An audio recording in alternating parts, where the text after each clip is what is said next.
За ингээд энэ тогтоолыг Монголын үндэсний эрх ашиг эв нэгдэл чуулганы тогтоол, Жудагт Монгол хөдөлгөөний үүсгэл санаачлага, Монголын үндэсний эрх ашиг эв нэгдэл чуулганы илтгэлүүд, оролцогчдын хэлсэн үгийн утга санаа, Монголын үндэсний эрх ашиг эв нэгдэл холбооны дүрмийн төслийг үндэслэн тогтоох нь 1.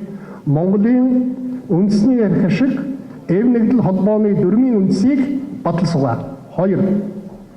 Монгол улсын үндсэн хуулийн Монгол улсад засгийн бүх эрх мэдэл, ард түмний мэдэл байна гэсэн заалтыг хэрэгжүүлэхийн төлөө хамтран ажиллахаар тогтсуугаад. 3.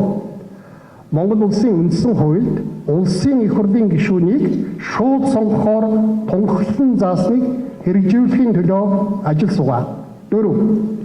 Хүчгүйдэлд хүргэсэн элдв талцлаа зогсоож, дурдсан эрхэм зорилгын төлөө монголчуудын эв нэгдлийг нэгтрүүлэхийн төлөө Монголын үндэсний эрх ашиг эв нэгдэл холбоонд нэгдэн ажиллах нь зүйтэй гэж үзсэвэ.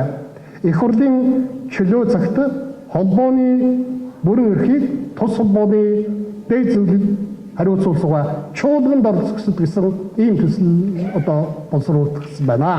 За энэ төслийг дэмжиж байгаа төлөөлөгчид алгаа тушихгүй юу? Тий.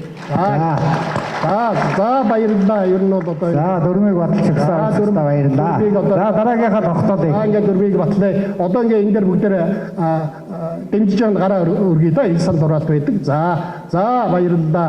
Татгалзаж байгаа төлөөлөгчд алга байна. За та бүхэнд их баярлалаа.